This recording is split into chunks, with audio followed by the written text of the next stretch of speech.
I don't know of a better time in history to be a professional handyman or contractors. The economy is growing. The society is becoming less and less of a handy, and houses are getting way more complex. People are outsourcing more of their lives every day to attempt to do more, have more, and even be more.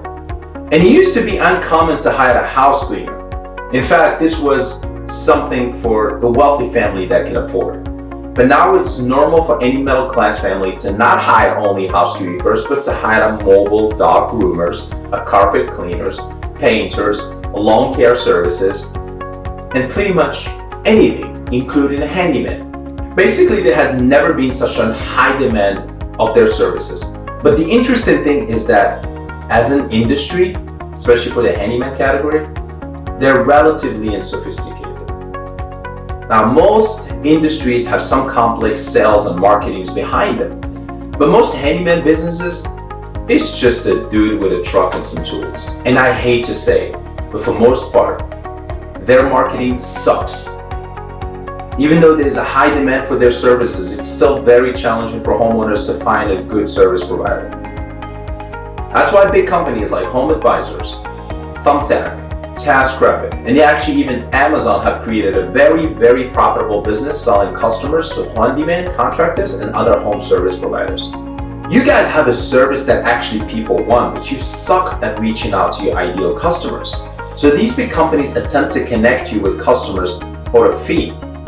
Every lead you buy is another nail in your coffin. Now, for most small service professionals, especially those just getting started, partnering up with these big tech companies seems like a good idea.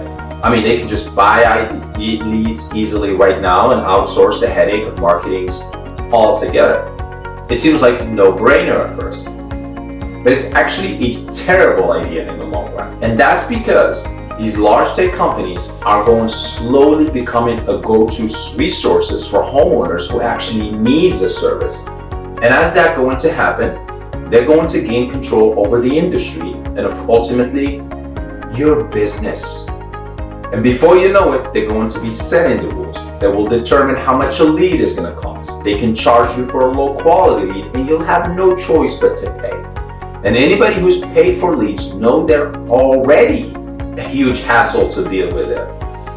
And if things keep going this way, those big companies are going to gain even more momentum, become even more sophisticated, plant their brand firmly in Americans' minds, and soon they could be actually setting prices as well. The big companies will be optimized to offer the best possible value to their customers while squeezing the small service providers that deliver the actual service to the point of a razor-thin profits. Now, the same things has already happened in other industries. Just take a look at Amazon. And what has he done for the retail stores and how many product brands? Often these brands have no choice but to sell their stuff on Amazon, but by doing so, they're essentially forced to lower their prices. These big tech companies have the actual deep pocket and can afford to have the kind of long-term, lose money now, gain power later strategy that capitalized Amazon into the small business crushing behemoth that it is today. And here's the thing, guys. When you rely on others to do your marketing, they control your business and your profit. And if you rely on others to bring you work, well, let's face it, you don't have a business, you have a job. But there's a better way for you to reach your ideal customers that doesn't require you to hand over your hard-earned profits to big tech companies. And there's no secret that the actual internet is the best way to reach potential customers, whether you're selling home repairs or gardening buffoons. And since the home service industry as a whole is relatively unsophisticated when it comes down to the marketing, it's actually surprisingly easy to stand out online if you're willing to learn how to leverage the tools that are available to you. And yes, it will take time and maybe money and energy to learn this, but it's not something that is just going to be done for you. But believe me, it's actually worth it. Building a strong online presence is an investment in your business that will pay huge dividends. And I'm going to show you some few benefits that you actually can enjoy from doing so. The first one that comes to mind is lower the cost to acquire customers. You have a higher profit and you don't have to buy leads.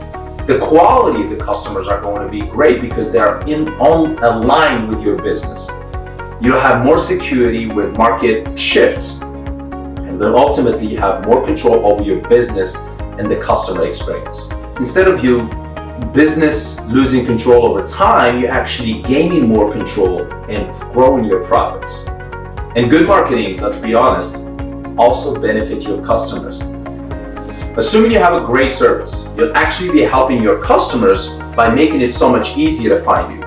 You'll also be helping them in the long run by cutting down the middleman. So you have a choice.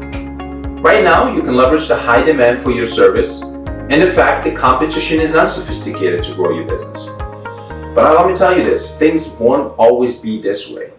The market is going to evolve. And there's a wave of opportunity. And you can either ride it or let it ride you. This is Tariq, and thank you for watching.